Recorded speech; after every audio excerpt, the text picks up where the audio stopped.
আসসালামু আলাইকুম, welcome back to my channel. আশা করি সবাই ভালো আছেন।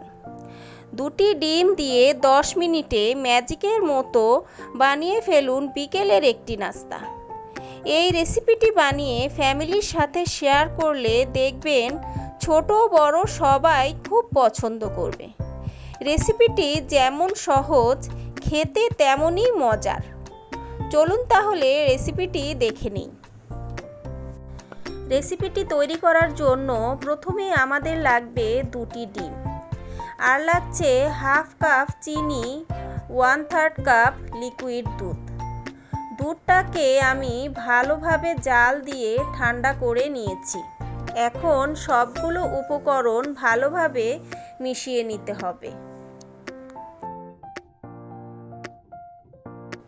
যতক্ষণ পর্যন্ত চিনি একেবারে গলে না যাচ্ছে ততক্ষণ পর্যন্ত নেড়ে চেড়ে যেতে হবে। এখানে আমি সামান্য একটু লবণ ব্যবহার করেছি। অনেকেই আছে মিষ্টি জাতীয় খাবারে লবণ পছন্দ করে না। যারা লবণ পছন্দ করেন না তারা স্কিপ করতে পারেন। ডিমের মিশ্রণটি তৈরি হয়ে গেছে। এখন একটি একটি করে পাউরুটি নিয়ে এরকম একটি চামচের সাহায্যে পাউরুটির গায়ে ভালোভাবে ডিমের মিশ্রণটি মিশিয়ে নিতে হবে। এপিঠ ওপিঠ দুই পাশেই ভালোভাবে ভরিয়ে নিতে হবে। দুটি ডিম দিয়ে প্রায় 10 থেকে 12টির মতো পাউরুটি ভাজা যাবে। সবগুলো পাউরুটির গায়ে ডিমের মিশ্রণ মেশানো হয়ে গেছে। এখন এগুলো ভাজার পালা। চলুন তাহলে পাউরুটিগুলো ভেজে নিই। পাউরুটিগুলো ভাজার জন্য চুলায় একটি ফ্রাই প্যান বসিয়ে দিয়েছি।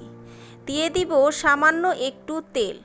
তেলটা ফ্রাই প্যানের গায়ের সাথে ভালোভাবে মিশিয়ে নিতে হবে। এরপর মিডিয়াম টু লো হিটে পাউরুটিগুলো ভেজে নিতে হবে।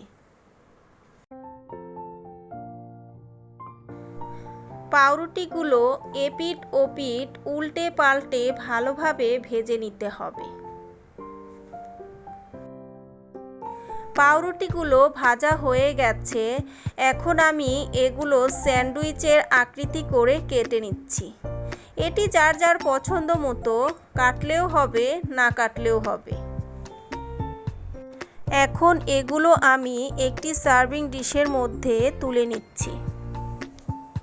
একইভাবে বাকি পাউরুটিগুলো ভেজে নিব। বন্ধুরা, যারা এখনও আমার চ্যানেলটি সাবস্ক্রাইব করেননি, চ্যানেলটি সাবস্ক্রাইব করে আমার পাশে থাকবেন, আমাকে উৎসাহ যোগাবেন।